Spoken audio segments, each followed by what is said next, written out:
We are going to continue looking at Varie by Beriot today. This is the Forest Etling arrangement, level 3 NYSSMA solo for violin. And last time we made it from measures 1 through 16 and talked about how this is a theme and variation. So it starts with the very, very simple theme for the first 4 measures, which are just half notes. And then every 4 measures after that is a new variation, a new different way of playing that theme. And we talked about how we don't want to go too fast at the beginning because some of the variations are faster and more challenging. And we are going to see some of those variations today. We are going to go from measure 17 to the end. So that is 4 different variations, and that will finish it up for us for the solo. So I'm going to continue throwing some markings in. They may already be in your solo. If you're my student, I pre-marked it for you. But there might be some extra things that I didn't write in, or things that maybe are in there, but I'm just drawing your attention to them. So starting with measure 17, again, another variation that we're starting. This starts in first position, and there isn't anything too challenging about this except the rhythm and that little accent that's in the middle of the slur. So the rhythm, you're going to hold that first note, 1 and 2, right? And then you're going to go 1 and 2, da da da da da, all 5 of those 8th notes in one bow. It'll sound like this, and I'm going to put the accent in this time too so you can hear.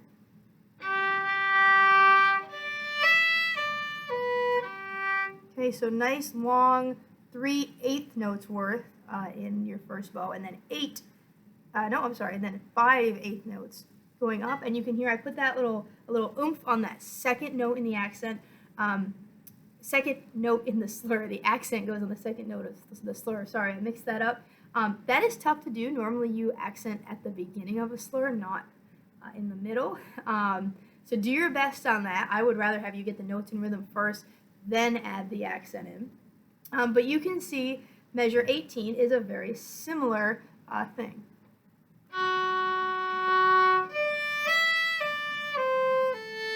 Okay, so they're the same type of thing, just different notes. So let me put it together so you can hear 17 and 18 will sound like this.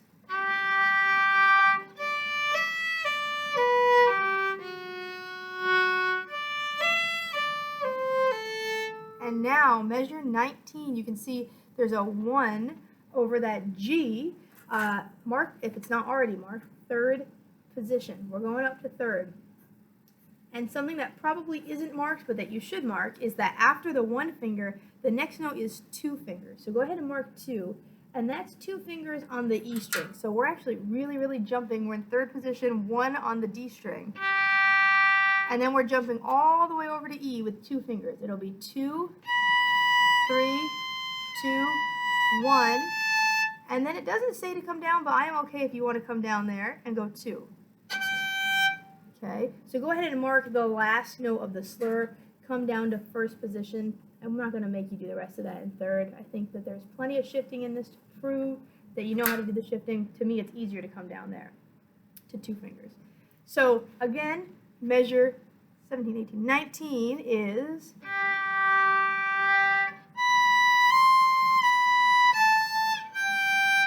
Okay, and measure 20 breaks the trend of the rhythm, the dotted quarter note, and it's just straight 8th notes for measure 20.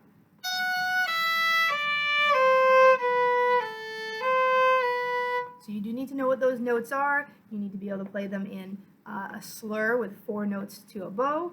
But other than that, nothing too crazy about this variation. Let me put the whole thing together, 17, 18, 19, and 20. Okay, so it'll be 1 and ready and.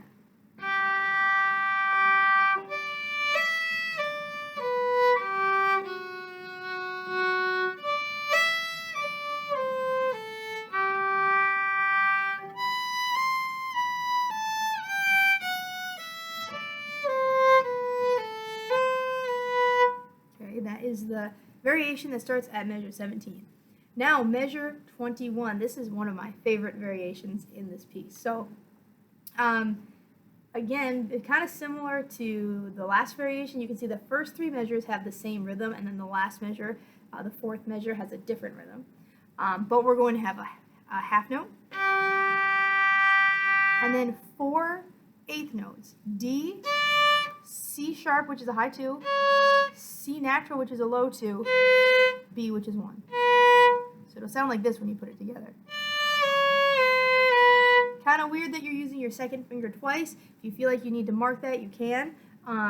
But that is a really cool thing that I love, the going from the C sharp to the C natural. It sounds cool.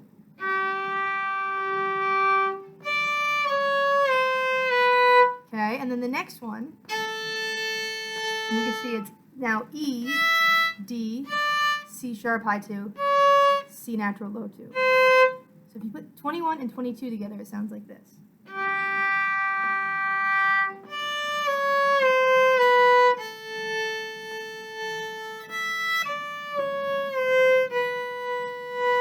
Oh, and I went a little bit on to 23 on accident. I told you this one is my favorite.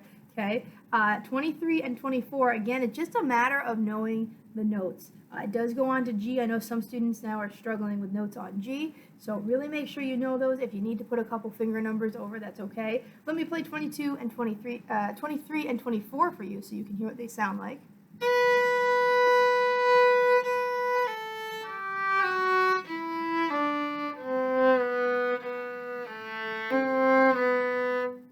Okay, so we also have a little scale going there for a minute, and then it starts to change direction a bit.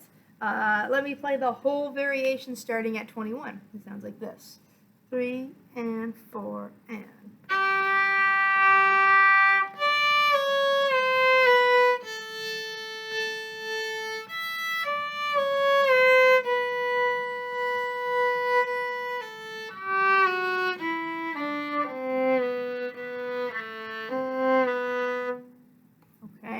That is the variation at measure 21. Now, measure 25, this is the major reason why I said you need to take the beginning much slower than you think. Measure 25, this variation is all 16th notes, so every beat is going to have 4. 1 E and a, 2 E and a, 3 E and a, 4 E and a. The tempo I'm going right now is about the slowest that you can go, and still be within the moderato tempo range. Okay, you can go faster, but don't go so fast that you're going to be sloppy. So you want to pick a tempo that you can do well, not be missing notes, that you can play with accuracy. One big thing about this that I hear from students a lot, they'll say, I can't do measure 25, I don't understand it. And there's a big difference between being able to do something and understanding how to do something. So when you look at this, even though it looks scary, it's a bunch of notes that you should know. And there's a couple that we'll talk about with, there's some shifting, and I'll make sure you know how to do that. But these are all notes, for the most part, in first position or in the third position, which we have learned, that you have known how to do for a long time, for years. So you know the notes. You can understand the 16th notes. Actually, we're playing a piece now. If you're doing this in 2022, we are playing a piece with 16th notes in the middle school. So putting 4 notes to a beat, that should be a concept we understand. But what's hard is the execution of it, is actually doing it, and that just takes practice. So don't get discouraged, but the way that you're going to get to be able to do this is to put the time into practice. So I would start by going really slow, and I'm going to do that right now. I'm going to play 25 really slow.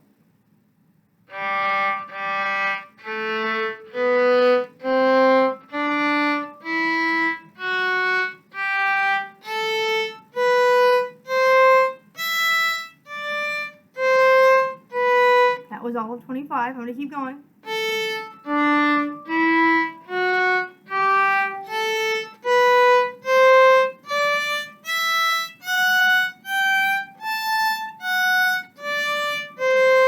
All of 26. I'm going to keep going, and notice in measure 27 there is a shift in the middle.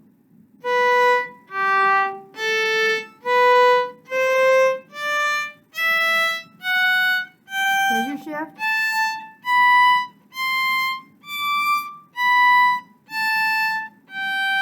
Okay, You shifted to third position.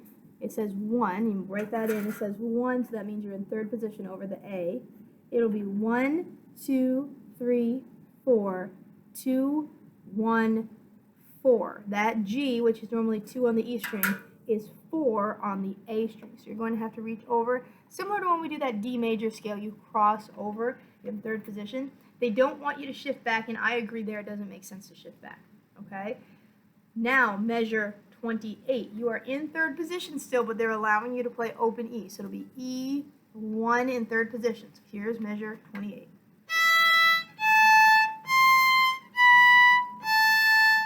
Now I'm okay if you shift back here on the G.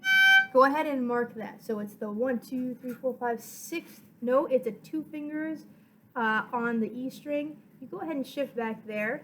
To me, that's a little bit easier. And again, at that point, you've already demonstrated that you know how to do third position. So you're going to go back to first.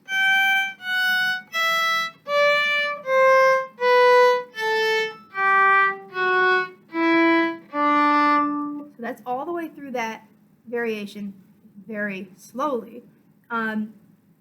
If you even do that for a few days, every time you practice, you just play it that slowly. And then after a couple days, you start to ramp up the tempo a little bit. The goal, like I said, is to be accurate with it, to know the notes, to make sure still that even though it's fast, you're following the key signature. So your C's are still natural, low 2s. Your G's are still natural, low 2s. The shift is accurate. You're getting the correct notes there. So learn it slow first, and then work on building up the tempo. Let me play it a moderate tempo right now so you can hear what it sounds like when it is all together.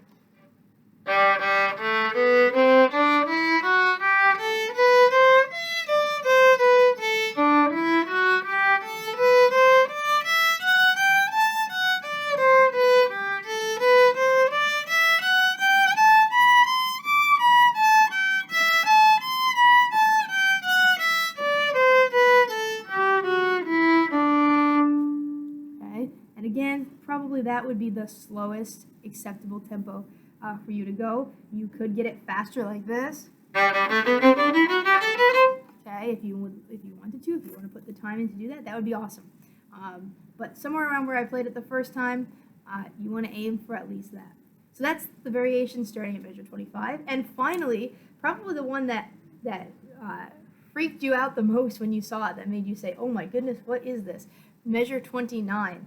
This is a variation with all double stops. And actually some of them are chords or triple stops, 3 notes in one. This is challenging, but it is not nearly as challenging as it looks. Most students, once I explain it, realize, oh, it's actually not that bad. So a double stop is playing the 2 notes at the same time, right? You may have accidentally done it when you started in 4th grade. Right? So you have to make sure your bow is on both strings. When you look through this, the majority of these double stops are an open string and a fingered note. So you're playing 2 strings, one of those notes has a finger on it, or 2 or 3 fingers, and the other string does not. And that makes it easier. You only have to deal with putting fingers on one string. So we're going to go slowly through each of these. So at measure 29, first note is open G and 3-fingered G on the D string, and you're going to play the G and D. Okay, and by the way, these are all down bows for a while. So then you're going to do a circle in between, a retake, and then the next one is open D and B, 1 finger on the A string. Then you have a rest, and then you do the same thing, B and D, then D and A, both open. Then D and C natural, low 2. Okay, rest, just a C, B and D, D and D. Now we're going to go up, down from here on. Okay, there's a rest, B and D, A and D, C and D. This one's hard, F sharp on the D string. So at this point, you've only been putting your fingers on the higher of the 2 strings. Now you have to do a finger tunnel. So see how my second finger is curved? It's not touching the A string. I have 2 fingers down so I can play the D string and A string at the same time. Okay, and the last 2 are triple stops or chords. you have D, A, F sharp, so open, open, 1 on E. That one you have to roll like that. Okay, I had a little squeak there. Let me try that again. Oh my goodness. One more time. Okay, and the last one. This is one of my favorite combinations. The second to last chord and the last chord.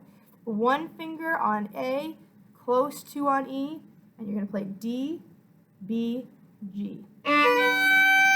Okay, so the trick to doing these two chords, you start with 1 on E only, then you take your 1 and you pop it over to the D string, put your 2 right next to it on E. So you go from here to here, and really make sure that second finger is close to your first finger or it's not going to sound right. So when you put those together, it's... Okay, let me play 29, that variation, all the way through. It'll sound like this. Rest.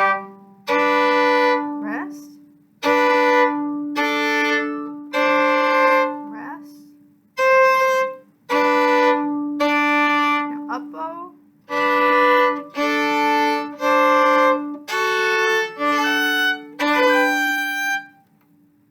Okay, so hopefully not as hard as it looks. It definitely is challenging. This is a level 3, so there are some challenges to it. But really it's finding which string has the fingered note and making sure you put that finger in the right spot, and then making sure your bow is on both strings. Let me play 17 to the end, and then that will be everything for Air Varie. We've covered it all. So here we go, 17 to the end.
Man, that little shift in 28, that caught me. Actually, it's in 27.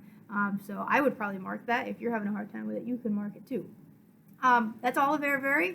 We will look at some of the detailed stuff after you work on this on your own when you come for your lesson.